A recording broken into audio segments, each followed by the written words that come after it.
우리가 지난주 시간에 이어서 다시 로마서를 앞에 놓고 있습니다.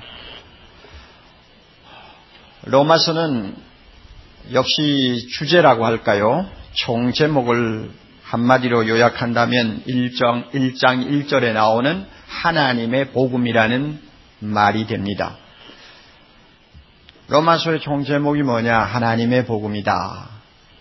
여기 이 가운데서 이 복음이라는 말이 아직도 생소하게 들리는 분들이 계실 거예요. 한문을 써두었으면 복된 소식이다, 기쁜 소식이다 이렇게 해석을 하면 간단합니다만은 왜 자꾸 교회에서는 복음 할까? 여기에 대해서 여러분들이 의문을 갖고 시작하면 안 됩니다.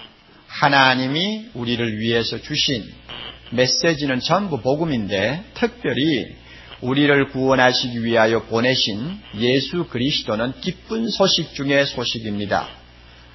산모가 밤중에 진통을 하면서 난산을 하는 통에 죽어갈 때에 의사가 이제 옵니다 하는 말은 기쁜 소식 중에 기쁜 소식이 되는 것처럼 죄와 죽음의 노예가 되어서 죽어가는 우리를 구원하기 위하여 예수 그리스도를 하나님이 보내주셨다. 그래서 예수님이 오셨다 하는 이 말은 기쁜 소식 중의 소식이라. 그래서 일컬어 복음이다. 이렇게 말합니다. 그런데 우리는 예수 그리스도의 복음이라는 말에는 매우 익숙해 있습니다만 하나님의 복음이라 하면 좀 낯설게 들리는 경우가 있습니다. 그런데 오신 분이 예수님이요, 십자가에 죽으신 분이 예수님이요, 우리를 위해 오늘도 하나님 우편에서 대제사장의 역할을 하고 계시는 분이 예수님이니까 예수 그리스도의 복음이라고 하는 것이 우리에게는 참 간단합니다. 그러나 하나님의 복음이라는 말은 한 차원이 더 높아요. 왜 그런가 하면 예수님을 보내실 계획을 누가 세웠느냐? 우리를 구원하실 계획을 하나님께서 이 세상 만들시기 전부터 세웠다면 그 복음은 하나님의 영원한 계획에서부터 나온 것이기 때문에 따지고 보면 결국 하나님의 복음이라 그 말입니다. 그래서 바울은 여기에 하나님의 복음이다 하는 말을 사용했습니다. 로마서에서 제일 많이 나오는 단어가 있는데 그 말이 뭐냐 하면 하나님이라는 말이에요. 어느 정도 나오느냐 하면 153번이 나옵니다. 그러면 이거는 헬라어 원문을 따져서 하는 이야기인데 153번이 나오면 어느 정도 나오는 말이냐? 로마서가 16장까지 있지 않습니까? 그러면 그 16장에 동원된 모든 용어에 하나님의 말이 어느 정도 나오느냐 하면 46 단어마다 한 번씩 하나님 하고 나온단 말입니다. 이것은 성경 66권 로마서 빼고 다른 성경 어디에서도 예를 찾아볼 수 없는 정도의 빈도입니다. 그만큼 하나님이 많이 나와요. 로마서 무엇입니까?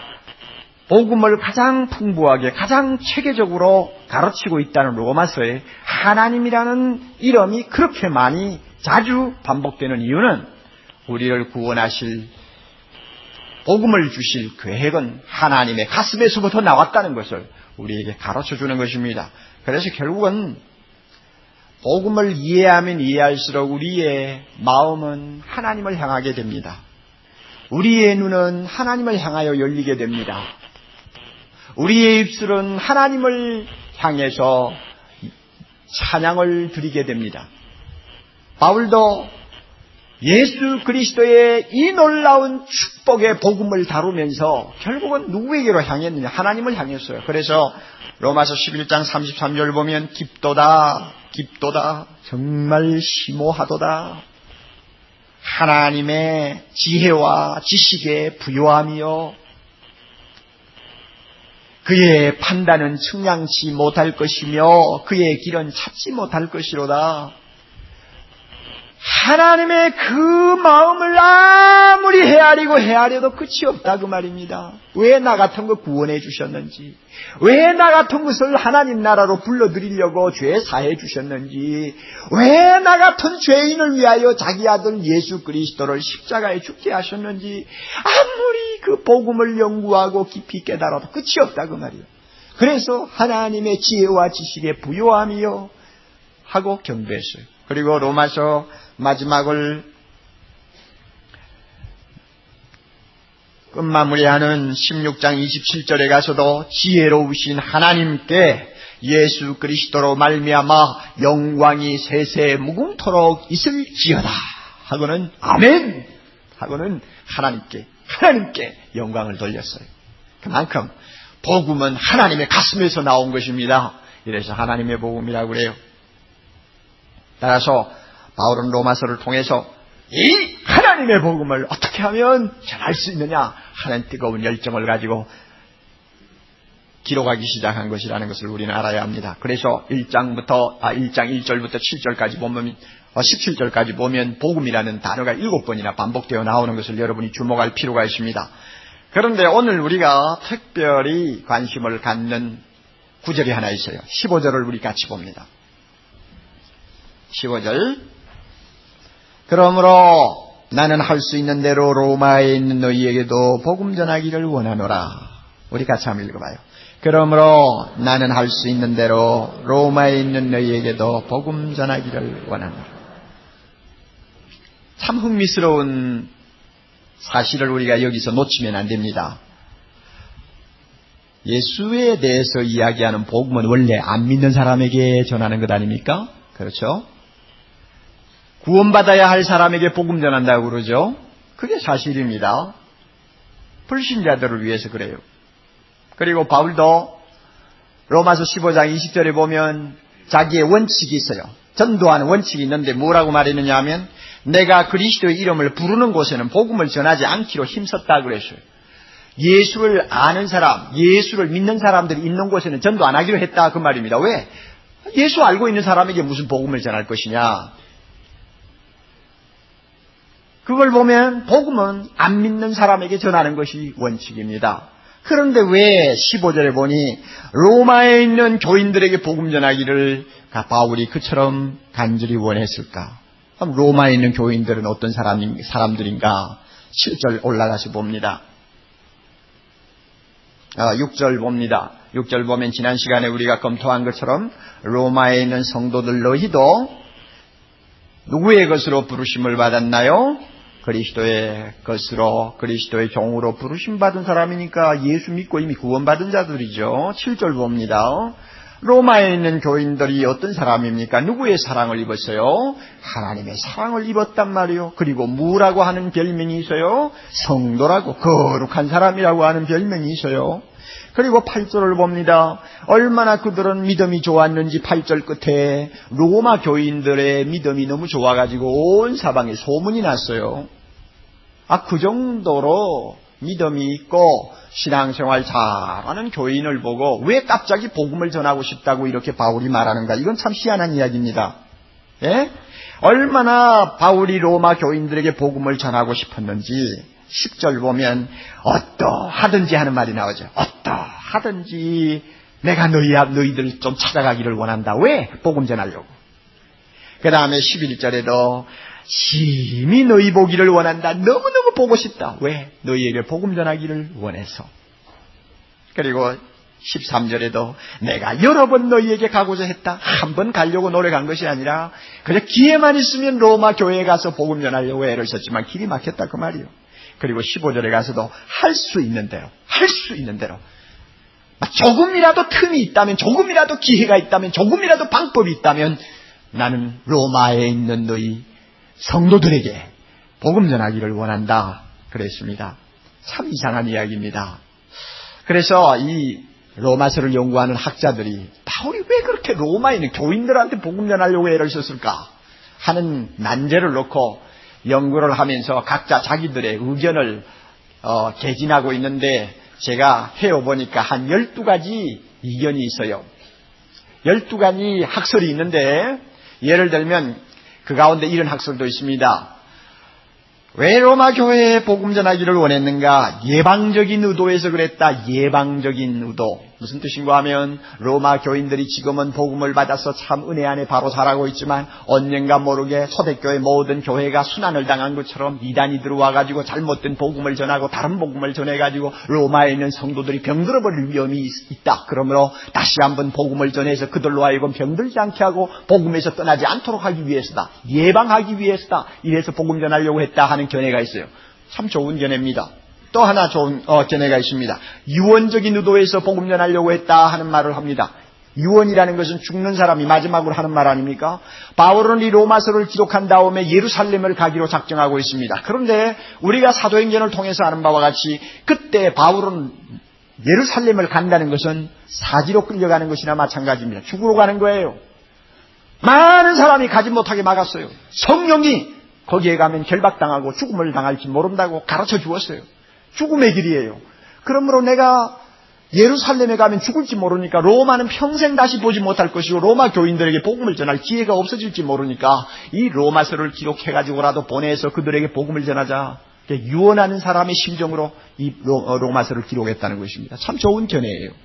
또 하나는 작전상의 의도에서 그랬다는 학설도 있어요. 로마는 그 당시에 세계 도시입니다. 그러므로 로마를 복음으로 정복하지 못하면 딱끝까지 세계를 복음화시킬 수 없다는 것은 너무나 명확한 사실이었습니다. 그러므로 바울에게 있어서 로마는 마지막 목적지입니다. 그런데 언젠가는 갈 텐데 내가 가기 전에 이 로마서를 통해서 그들에게 복음을 전함으로 그들로 하여금 내가 가서 복음을 더 잘 전하고 더 큰 일을 할 수 있도록 작전상 미리 준비를 시키느라고 이 복음서를 썼다 하는 이야기를 합니다. 다 좋은 견해입니다. 저는 어느 견해나 틀렸다는 말은 하고 싶지 않아요. 그런데 제가 목회자이기 때문에 그리고 로마 교회도 하나의 지역교회였기 때문에 사랑의 교회도 하나의 지역교회이기 때문에 저는 목회자의 심정에서 제 나름대로의 깨달음이 있어요. 그것은 뭐냐 하면 목회적인 의도에서 로마서를 기록했고 로마에 있는 교인들에게 예수를 믿는 자들에게 다시 한번 복음 전하려고 했다. 저는 그렇게 생각합니다. 로마 교회는 언제 시작되었는지 아무도 모릅니다. 그러나 바울이 이 편지를 쓸 당시만 해도 역사적으로는 적어도 20년 이상 된 교회라고 우리는 보고 있습니다.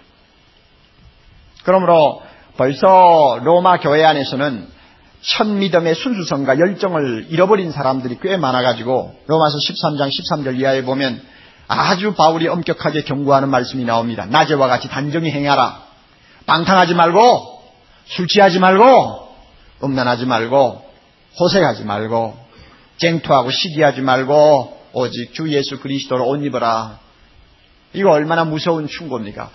예수를 믿는다고 교회를 드나들면서도 무엇인가 잘못된 사람들이 너무 많았어요.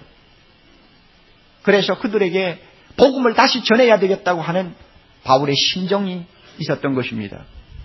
이것은 사랑의 교회도 해당되고 한국 교회도 해당됩니다. 여러분 잘 알지 않습니까? 역사가 오래된 교회일수록 무엇이 죽어 있습니까? 복음이 죽어 있어요. 교회마다 가봐요. 50년 60년 됐다고 하는 교회에 한번 가보세요. 예수의 사랑이 식어버린 지 오래라는 것을 금방 느껴요. 십자가의 피가 이제는 굳어버렸어요. 역사가 오랜 교회일수록 겉으로 보기에 화려한 교회일수록 복음의 메시지가 너무나 힘을 잃어버린 것을 우리는 봅니다. 뿐만 아닙니다. 여러분, 교회 안에서 영적으로 심각한 병을 앓고 있는 사람들 대부분 조사를 해보면 예수 믿은 지 오래된 사람들입니다.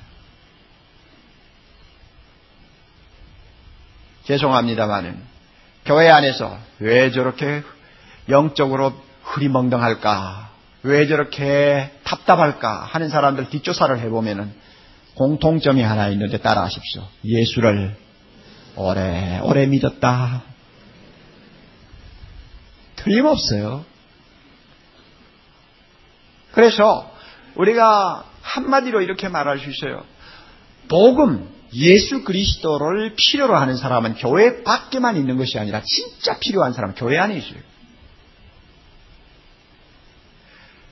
십자가 앞에서 다시 한번 깨어져야 될 사람이 교회 안에 있고, 하나님의 사랑 앞에 그 굳고 교만한 마음이 녹아져야 할 사람이 바로 교회 안에 있고, 예수의 이름 앞에 자기 자신이 완전히 산산조각이 나는 은혜를 받아야 할 사람이 교회 안에 있고, 예수의 복음이 전파될 때 성령의 역사를 한번 입고 그 안에서 다시 태어나야 될 사람이 교회 안에 있고, 교회 안에 있어요.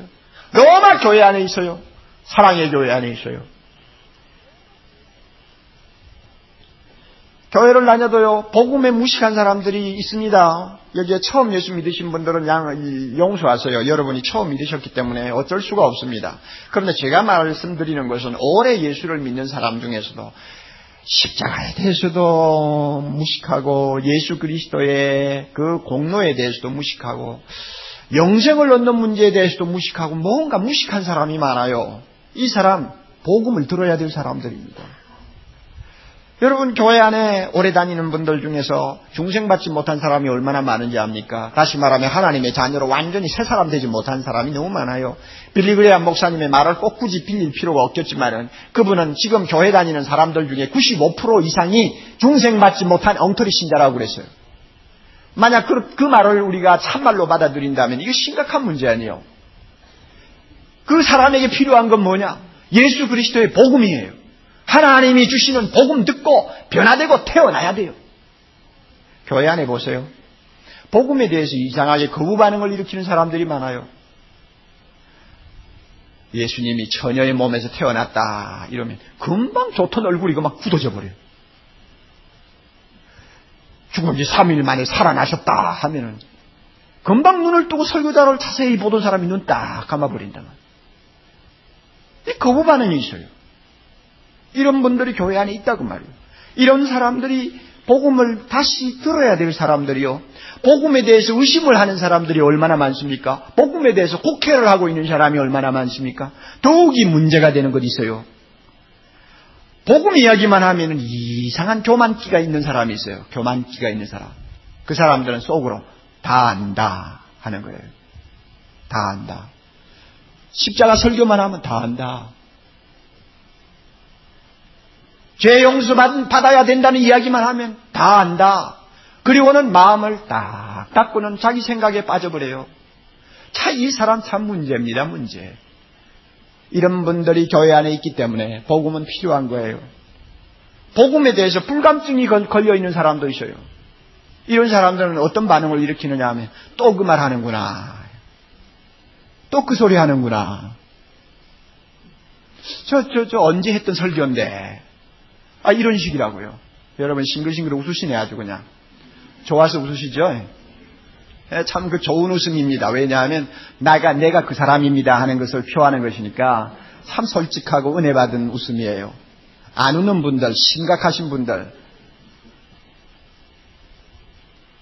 이렇게 교회 안에 복음을 들어서 그 고질적인 병을 고쳐야 될 사람들이 너무 많아. 그러므로 목회적인 차원에서 볼 때 왜 예수 믿는 사람에게 복음을 전하려고 바울이 애를 썼느냐? 로마 교회가 무슨 복음이 필요하냐? 필요했다 그것입니다.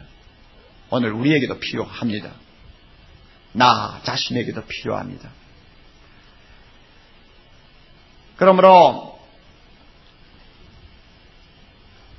우리가 복음을 다시 들어야 되겠는데, 복음을 들으면 어떤 일이 일어나는지 압니까?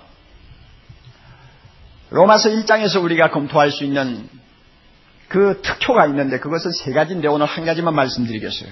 복음을 다시 들을 때에 어떤 일이 일어나는가?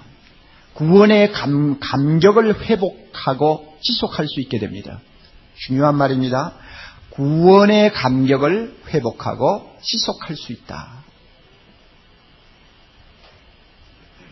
구원의 감격을 회복하고 지속하게 되면 지금까지 제가 예를 들었던 모든 영적인 질병들이 다 고침을 받습니다. 그러면 구원의 감격이란 무엇인가? 구원을 주신 하나님께 대한 감사요, 구원받은 자로서의 기쁨입니다. 그래서 하나님께 감사, 구원받은 자로서의 기쁨, 이 감사와 기쁨을 플러스 해가지고 우리는 감격이라는 단어를 씁니다. 이것은 예수를 몰랐던 사람이 처음으로 예수 믿고 참 은혜를 체험했을 때 신선하게 느끼는 감정입니다. 중생받지 못하고 교회 생활하다가 하나님의 은혜를 받고 새 사람으로 태어났을 때에 갑자기 가슴 속에 밀물처럼 밀려오면서 느껴지는 희한한 체험입니다. 이게 감격이라는 거예요. 휘트필드가 20대 초반에 그가 새로 거듭나면서 느낀 구원의 감격에 대해서 그는 이렇게 시적으로 표현을 하고 있습니다. 오, 죄의 무게가 사라지고 수심에 잠긴 내 영혼에 하나님의 사랑에 대한 의식이 늘 자리 잡게 되었을 때 내 영혼은 얼마나 큰 기쁨으로 가득 찼던가. 그것은 말로 설명할 수 없는 기쁨이었고 영광으로 가득 찬 기쁨이었다. 그날은 영원히 기억에 남을 날이었음이 분명하다. 내 기쁨은 마치 홍수처럼 강둑을 넘어 범람했다. 내 기쁨은 마치 홍수처럼 강둑을 넘어 범람했다. 이것이 소위 말하는 구원의 감격이에요. 여러분 경험하신 분들이 이 가운데 꽤 계실 거예요. 저도 과거에 체험했던 감격이고 여러분들도 체험했던 감격이고, 그러나 꼭 이와 같이 극적으로 또 말로 형용할 수 없을 정도로 체험을 하지 못했다 할지라도 괜찮아요. 그 정도는 사람 따라 다 차이가 있기 때문에 어떤 사람은 강하게, 어떤 사람은 약하게, 어떤 사람은 크게, 어떤 사람은 작게 이렇게 체험이 됩니다. 그러나 구원받았다는 그 감격, 하나님께 대한 감사요 기쁨이 가슴속에 넘쳤던 일은 예수를 정말로 바로 믿고 중생받은 사람이면 누구나 크고 작든 간에 체험했던 신선한 과거의 우리의 기억입니다. 그런데 어떤 사람은 한번 예수 믿으면서 이렇게 감격을 맛보고 나서부터는 죽을 때까지 이 감격을 잃어버리지 않고 항상 유지하는 사람이 있어요. 그 비결이 어디 있는지는 우리가 다시 한번 검토를 해야 되겠지만은 참 기가 막히게 복이 많은 사람입니다. 그런데 10의 9은, 10 중에 9은 오래 지속하지 못합니다. 한 2, 3년 기뻐하고 좋아하다가 2, 3년도 꽤 길지. 어떤 사람은 한두 달 그렇게 감격해서 좋아하다가 그 다음에는 식어버려요. 지속이 안 돼요. 그러니까 우리가 육신을 다 입고 있기 때문에 경험적으로 잘 알죠. 이 구원의 감격에 대해서는 제가 3가지로 경험상 말할 수 있는데, 복음을 깨닫지 못하면 모르는 것이고, 깨닫지 못하면 모르는 것이고, 몰라요. 옆에 사람이 아무리 춤을 춰도 몰라요. 그게 뭔지 몰라요. 그 다음에 오래 가면 식어버리고요. 시간이 오래 지나면 식고요. 그 다음에 죄를 범하든지 영적으로 병들면 쌍그리 잃어버려요. 제가 3가지 이야기합니다. 여러분에게 어느 것이 해당되는지 보세요. 못 깨달으면 뭐예요? 몰라요. 오래 가면 어떻게 돼요? 식어요.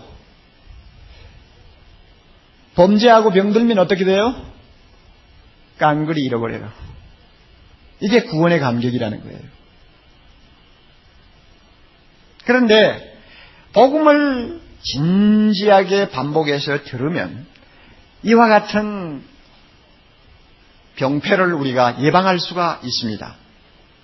복음을 여러분이 듣는다고 자꾸 제가 말을 하니까 무엇을 의미하는가 자꾸 생각을 할지 모릅니다. 복음을 듣는다는 말은 이 예수 그리스도에 대한 메시지를 계속 듣는다는 말도 되지만 배운다는 말도 되고 깨닫는다는 말도 되고 묵상한다는 말도 되고 또 그 메시지가 주는 은혜 안에 거한다는 말도 됩니다. 다양한 방법을 통해서 예수 그리스도를 항상 가까이 모시고 그분이 나를 위해서 무엇을 해주셨는가를 잊어버리지 아니하고 마음속에 깊이 담고 묵상하는 삶, 그리고 언제든지 예수 이름, 십자가, 구원, 죄사함, 영생, 하나님 나라, 이와 같은 기본적인 메시지를 들을 때마다 내 귀가 번쩍번쩍 열리는 사람이에요.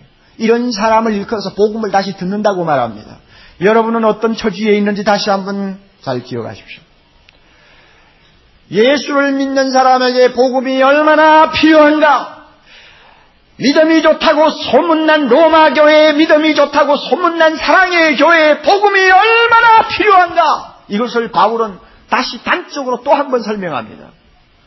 세 교회를 예를 들어서 설명하고 있어요. 우선 우리는 로마서를 폈으니까 로마 교회를 예를 들고 설명합니다. 11절 12절을 보세요. 11절 내가 로마에 있는 너희 보기를 심히 원하는 것은, 그 다음에 중요한 말이죠. 무슨 신령한 은사를 너희에게 나눠주기를 원해서 그렇다고 했습니다. 무슨 신령한 은사를 너희에게 나누어 주기를 바란다. 금방 읽으면 무슨 뜻인지 빨리 들어오지를 않아요. 무슨 은사 집회하려고 하는 것인가 하는 착각도 하게 됩니다. 그게 아니고 15절하고 비교해보면 바울이 가서 로마 교인들에게 특별히 은혜를 끼치기를 원했는데 그 은혜를 끼치려고 하는 내용이 뭐냐, 이 신령한 은사가 뭐냐, 15절 비교하면 무엇입니까? 한마디로 복음이라고 말이요. 복음. 내가 너희들에게 가서 하나님의 이 기가 막히고 신령한 은혜인 복음, 신령한 은혜인 복음을 너희에게 전하기를 원한다. 그래서 어떻게 하자는 것입니까? 너희를 경고케 하려 함이니, 이 말은 로마에 있는 성도들의 믿음을 다시 한번 든든하게 세워주기를 원한다는 뜻입니다. 믿음이 든든해지면 그 다음에 구원의 감격이 옵니다. 그렇죠? 의심하던 사람이 믿음이 확고히 서면 구원받은 기쁨이 찾아옵니다. 진리를 깨닫지 못하던 자들이 진리를 깨닫고 그 믿음이 강해지면 기쁨이 찾아옵니다. 구원받은 감격이 마음속에서 솟아오릅니다. 12절 봅니다. 이는 곧 내가 너희 가운데서 너희와 나의 믿음을 인하여 피차 아니함을 얻으려 함이라. 자, 보세요. 복음을 로마 교회가 받고 바울과 함께 은혜 속에 잠기면 로마 교인들의 믿음이 흔들흔들 하다가 다시 강하게 세워집니다. 그들의 심령이 환하게 열립니다. 그렇게 되면은 모두가 구원받은 기쁨이 가득하게 될 테니까, 그러면 어떤 일이 일어나나요? 서로 보면 좋다 그 말이에요. 서로 보면 기뻐요. 내가 저 형제를 보면 기쁘고, 저 형제는 나를 보면 기쁘고, 목사는 교인들을 보면 기쁘고, 교인들은 목사를 보면 기쁘고, 하나님의 은혜 안에 잠겨서 다시 한번 구원의 감격 속에 기뻐 뛰는 모습을 볼 때 서로 위안이 되는 것입니다. 바울이 지금 보세요. 너희 믿음과 나의 믿음을 인하여 우리가 서로 안위함을 얻기를 원한다. 위로를 받고 격려를 받기 위한다는 말입니다. 이래서 바울은 로마 교회에 복음을 전하기를 원했습니다. 뿐만 아니라 여러분, 3년 동안 목회했던 에베소 교회에 대해서도 바울은 계속 그들에게 복음을 전하고 복음을 알기를 원한다고 했습니다. 여러분이 다락방 교재에서 공부한 내용인데 1장 17절 19절 보면 에베소, 우리 주 예수 그리스도의 하나님 영광의 아버지께서 지혜와 계시의 정신을 너희에게 주사, 그 다음에 따라하십시오. 하나님을 알게 하시고, 하나님 이미 알고 있는 사람에게 무엇 또 하나님 알게 해달라고 기도합니까? 그리고 너희 눈을 밝히사 하나님이 너희를 어떻게 불렀으며 너희에게 주신 소망이 얼마나 큰 것이며 하나님의 나라의 영광이 얼마나 풍성한가를 알게 해주기를 바란다고 간절히 기도했는데, 이 말은 에베소 교인들이 믿은 지 3년이 되지만은 계속 복음의 감격 속에 거하기를 기도한다는 말입니다.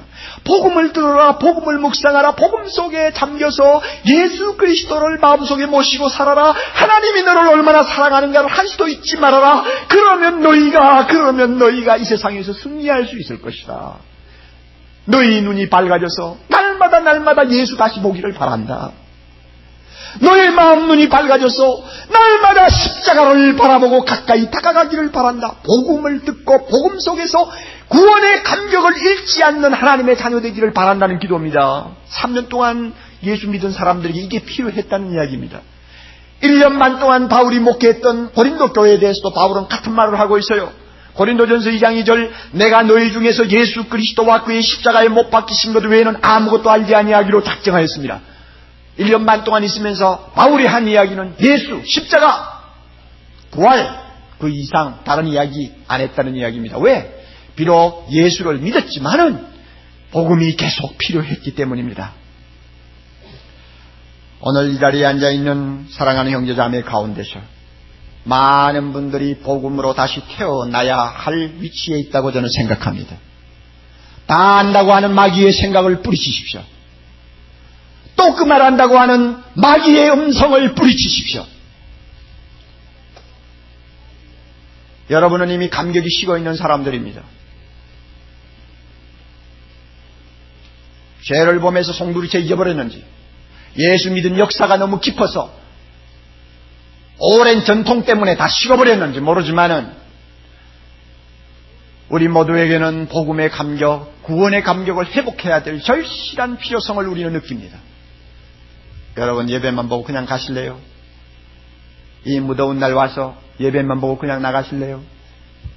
아니요. 그래서는 안 돼요. 우리 교회는 새가족 모임이라는 프로그램이 있는 것 여러분이 잘 압니다. 우리 교회에 등록을 하신 분은 예수를 수십 년 믿은 분이나 이제 감 믿은 분이나 구별하지 아니하고 무조건 새가족 모임에 들어가십시오 하고 우리가 권을 합니다. 그러면 대부분이 잘 들어갑니다마는 주로 안 들어가는 분들이 계세요. 그분들이 주로 어떤 사람이냐 하면은 예수를 오래 믿고 타교에서 상당히 인정을 받고 계신 분들입니다. 이런 분들은 뭘 또 들어가가지고 예수가 누구냐 하고 처음부터 배우느냐 이런 생각이 들어서 안 들어갑니다. 안 들어가도 괜찮아요. 그만큼 참 그리스도 안에서 풍성한 삶을 누리고 살면 안 들어가도 괜찮아요. 어느 여집사님 이야기입니다. 서울 시내 큰 교회에서 수십 년 신앙생활했고 그 교회에서 10년 이상 주일학교 교사로 봉사했고 또 그 교회 담임 목사님이 참 믿음 좋은 사람으로 인정해 주신 분인데 이사를 오셨는지 어떤 이유에서 사랑의 교회에 옮겼습니다. 그런데 와서 보니까 새가족 모임에 들어가라 그런단 말입니다. 안 들어가려고 하니 좀 미안하고 들어가자니 마음이 찝찝합니다. 그런데 들어갔대요. 들어가서 앉았는데 첫 시간에 메시지의 제목이 뭐냐 하면 무엇입니까? 유일한 구원자 예수 그리스도. 예수가 누구냐 하는 이야기죠. 얼마나 많이 듣고 얼마나 많이 귀가 아프도록 반복해서 들었겠어요. 그런데 첫 시간 들어가서 그 메시지를 듣고 앉아있는데 기분은 굉장히 언짢은 마음으로 앉아있어요. 왜 내가 여기 와 앉아있나 하는 생각에서 굉장히 자기를 인정 안 해준다는 것 때문에 기분이 상해 들어와 앉았단 말이에요. 그래서 앉아있는데 그 예수 그리스도가 누구시냐에 대해서 차근차근히 다시 아는 이야기입니다만은 반복적으로 듣는데 자기도 모르게 눈에서 눈물이 흘러내리고 그래서 그것이 그 시간으로 끝날 줄 알았는데 두 번째 시간에도 눈물이 흐르고 셋째 시간에도 눈물이 흐르고 5주 연속하면서 계속 시간마다 감격하고 흐느꼈다 그 말입니다. 그런데 새가족 모임 끝낼 때쯤 되면은 간증을 시킵니다. 그래서 이 집사님이 나가 간증을 했는데 그가 처음에 그 자리에 들어올 때 마음이 좋지 않았다는 것을 누가 알았나요? 그 시간에 말을 하니까 알았지.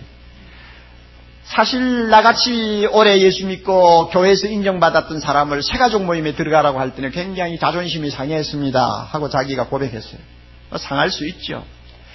그래서 좀 거만스러운 마음을 가지고 앉아있는데 예수 그리스도에 대해서 십자가에 대해서 부활에 대해서 다시 조용히 듣고 앉아있는 사이에 나도 모르게 내가 크게 잘못 생각했구나 하는 것을 느끼게 되었습니다. 나는 예수에 대해서 다 아는 것 같았는데 듣고 보니 너무 모르고 있었고 나는 십자가의 진리를 이미 터득한 줄 알았는데 듣고 보니 나는 그 은혜에서 멀리 떨어져 있었던 것을 알게 되고 나는 이미 은혜에 충만한 사람인 줄 알았더니 나도 모르게 구원의 감격이 식어버린 사람인 것을 알았습니다. 그래서 회개하는 눈물, 감격하는 눈물 흘렸습니다. 나는 이 새가족 모임을 통해서 예수님 다시 만났음을 감사합니다.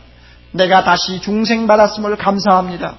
왜 사랑의 교회에서 등록하는 분들에게 이 새가족 모임에 들어가라고 권유하는지 이제 내가 알았습니다. 마지막 간증할 때 그렇게 이야기했단 말이에요.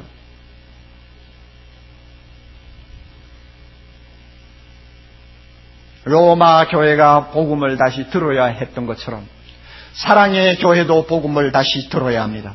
그런 의미에서 앞으로 1년 반 가까이 저는 로마서를 가지고 여러분들과 주일날 시간에 같이 은혜를 나누려고 합니다. 이런 강해는 주로 수요일 저녁에 하는 것이 상례입니다만은 수요일 저녁은 1000명도 안 되는 분들이 나와 앉았는데 너무너무 아까운 분들이 못 듣고 있어요. 그래서 이 시간 저는 이야기하려고 해요. 다시 들어야 돼요. 다시 태어나야 돼요. 다시 감격해야 돼요. 잃어버린 구원의 감격 회복해야 돼요.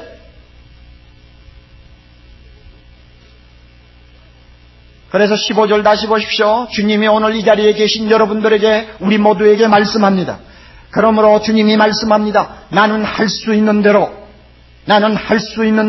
서울에 있는 사랑의 교회 너희에게도 다같이 복음 전하기를 원하노라. 다시 한번 여러분들이 이 본문을 놓고 너희에게도 옆에다 내 이름을 쓰셔도 좋습니다. 주님이 말씀합니다. 나는 할 수 있는 대로 서울의 사랑의 교회에 있는 옥한음에게 복음 전하기를 원하노라. 너는 예수 믿는다는 이름은 가지고 있지만 구원의 기쁨이 없지 않니? 구원받은 감격을 다 잃어버리지 않았니? 네 마음은 식어 있지 않니? 주님이 우리에게 말씀합니다. 사랑하는 형제자매 여러분, 예수님을 항상 생각하십시오. 이것이 복음을 듣는 것입니다. 자나 깨나 예수님을 늘 생각하세요. 그러면 신비스러운 기쁨이 가슴속에 치밀어 오르는 것을 느낄 것입니다. 갑바도기아 성도들처럼 말할 수 없는 영광스러운 즐거움이 우리의 가슴속에 치밀어 오르는 것을 느낄 것입니다. 날마다 예수 생각해 보세요. 돈 생각하지 말고, 자녀 생각 너무 하지 말고, 남편 생각 너무 하지 말고 예수 생각 한번 해보세요. 이거 복음 듣는 거요. 그가 나를 얼마나 사랑하셨는가를 자꾸 자나깨나 생각해 보세요. 나를 위해 죽으신 예수님의 십자가 자주 묵상하십시오. 길을 걸어가면서도 묵상하고, 바빠서 정신없을 때도 묵상하고, 피곤하여 세상 살 맛이 없을 때도 십자가 묵상하고, 남이 모르는 고통을 안고 잠 못 이루는 밤을 만났을 때도 십자가 생각하고, 계속 십자가 생각하세요. 이것이 복음을 다시 듣는 방법입니다. 그러면 죄 용서함을 받은 놀라운 평안이 내 가슴을 조용히 차고 들어올 것입니다. 하나님의 자녀가 되었다는 이 특권의식을 계속 마음속에 잊지 마십시오. 그러면 내가 결단코 초라하게 보이지 아니할 것입니다. 세상 사람은 나를 어떻게 보든 간에 말입니다. 하나님이 예수 때문에 우리에게 주시마 약속하신 천국을 날마다 바라보십시오. 날마다 바라보면 세상의 값싼 것으로 좋아하는 사람 별로 부러워하지 않을 것입니다.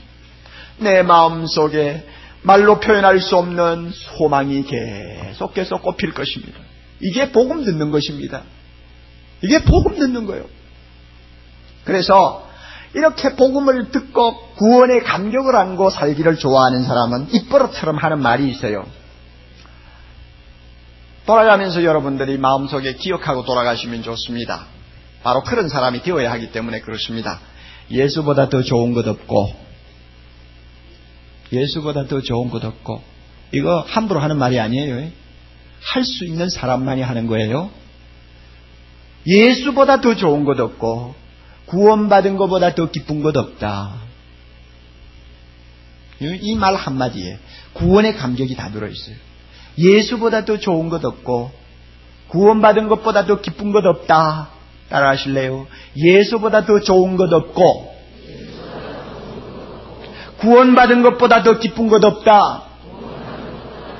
가슴에서 이 말이 그냥 저절로 나온다면 이 사람 복음 안에서 사는 사람이요. 저 비디오실이나 로비에 계시는 분들 제 이야기 잘 듣고 계시죠? 이건 주님이 원하는 사람입니다. 따라하세요. 거기 계시는 분만 따라하세요. 예수보다 더 좋은 것 없고, 들립니까 여러분? 구원받은 것보다 더 기쁜 것 없다. 저 3층에서부터 쫙 내려오면서 그 이야기하시는 분들, 성령께서 이 시간 그들의 마음을 뜨겁게 하시고, 그들로 하여금 십자가 앞으로 인도하시고, 그들로 하여금 눈을 열어 예수 그리스도를 만나게 하시고, 그들로 하여금 죄 용서함 받은 하나님의 자녀된 기쁨이 터질 수 있도록 이 시간 은혜 주시기를 바랍니다. 성령께서 은혜 주시기를 바랍니다. 그와 같은 감격만 있으면, 그와 같은 감격만 지속될 수 있다면, 이 기쁨, 이 감격만 남아있을 수 있다면 세상 아무리 더럽고 숨막혀도 우리는 넉넉히 이기고 살 수가 있습니다. 우리에게 아주 멋진 찬송가가 하나 있어요. 예수보다 더 좋은 것 없고 구원받은 것보다 더 기쁜 것 없는 사람만이 부를 수 있는 감격스러운 찬송가가 하나 있어요. 성령께서 이 찬송을 통해서 우리의 가슴속에 놀라운 구원의 감격을 다시 회복시켜 주시기를 바랍니다. 200장이에요. 여러분 답답했을 거예요. 200장. 네. 주의 피로 이룬 샘물 참 깊고도 넓도다. 구원하는 그 신능력 다 찬송할지라. 죄악 세상 이김으로 거룩한 길 가는 나의 마음 성전 삼고 주께서 계시네. 특별히 3절이 중요해요. 주 예수를 깊이 아는 놀라운 그 은혜, 하늘나라 즐거움이 매일 새롭도다. 매일매일 새롭도다. 이게 감격이거든요. 후렴 제일 마지막에 한 박자로 끝납니다. 그러니까 반복적으로 쉬지 말고 1절, 2절, 3절 쭉 들어갑니다. 여러분 이 찬송 빠르게 불러요. 주의 피로 이룬 샘물 참 깊고 넓도다. 구원하는 그 신능력 다 찬송할지라. 찬송하세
할렐루야.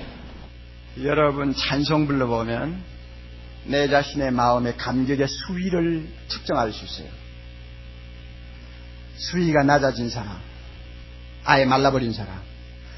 앞으로 로마서를 통해서 여러분이 복음을 들을 때 말라버린 그 수위가 서서히 물된 동산에 물이 차오르듯이 차올라서 이 찬송 다음에 언젠가 다시 부를 때 여러분이 일어나서 춤을 덩실덩실 추면서 나 같은 것 구원해 주신 하나님 앞에 정말 눈물로 감격하는 은혜 회복하시기를 바랍니다. 주 예수를 깊이 아는 놀라운 그 은혜, 하늘나라 즐거움이 내 가슴 속에서 매일매일 새로운, 얼마나 좋아요. 가난해도 좋아요. 초마기도 좋아요. 그저 세상에서 화려하지 않아도 좋아요. 예수보다 더 좋은 것 없고 구원받은 것보다 더 기쁜 것 없는 사람에게는 세상에 그 눈에 들어오지 않아요. 그래서 예수 믿는 사람이 다른 거예요. 그래서 달라요. 그래서 이 세상을 이기는 거예요. 이와 같은 은혜가 회복되지 아니하면 우리의 인생은 굉장히 지칠 대로 지친 피곤한 생이 되기 쉽습니다. 잃어버린 구원의 감격 회복합시다. 다 같이 눈 감고 이 시간 임재하고 계시는 성령께서 내 마음을 들여다보고 계실 거예요. 예, 너는 예수 처음 믿었을 때는 굉장히 기뻐하고 감사했지. 어디서 다 까먹었냐? 어디서 다 잃어버렸니? 왜 마음이 그렇게 차가워 있니? 왜 입만 주여 주여 하니? 세상 것은 가지고 좋아서 춤을 추며 좋아할 때가 있지만 예수 때문에, 나 때문에, 십자가 때문에 너 기뻐하고 좋아하는 거 있냐? 명색은 교회 안에서 목사다, 장로다, 권사다, 집사다 하면서, 순장이다, 주일학교 교사다 하면서, 성가대원이다 하면서 네 마음은 왜 그러냐? 주님이 이 시간 우리 마음속을 들여다보시고 탄식하고 계세요. 그래서 내가 너에게 다시 복음 전하기를 원하노라. 내가 다시 너에게 복음 전하기를 원하노라. 답답한 사람들, 예수를 믿지만 답답한 사람들, 그 좋은 기쁨, 그 좋은 감사가 어디로 가버렸는지. 이 자리에 계시는 성령이시여, 먼저 회개합니다. 주님, 우리가 다 예수 그리스도의 복음을 듣고 이 자리에 나와 앉았습니다만 예수님을 처음 믿고 예수님을 처음 받아들였을 때 그 아름다운 기쁨과 감사를 너무나 많이 우리는 잃어버렸습니다. 믿는 기간이 오래될수록, 세월이 흘러갈수록 이 아름다운 구원의 감격이 식어져 버렸고, 나도 모르게 세상의 것으로 욕심이 가득 차서 땅의 것을 가지고 울고 웃고 야단치는 초라하고 속된 속물이 되어버렸음을 고백합니다. 그러면서도 주일 되면 책 들고 또 교회에 나옵니다.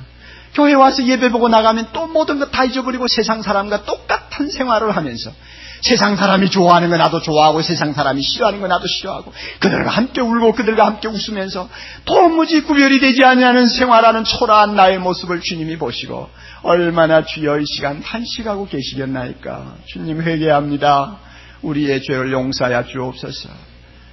교회에 나와서는 유창하게 기도하고 유창하게 찬송하고 모든 것을 잘하는 것처럼 소문난 사람처럼 보이지만 내 가슴은 말라있고 내 가슴은 식어있음을 고백합니다. 주님, 이 시간 십자가를 보는 눈을 열어주시옵소서.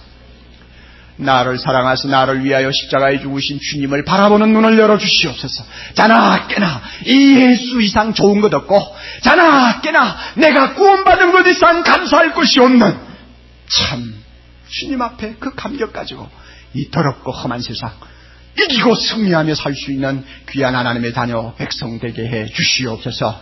예수님 이름으로 기도드리옵나이다. 아멘.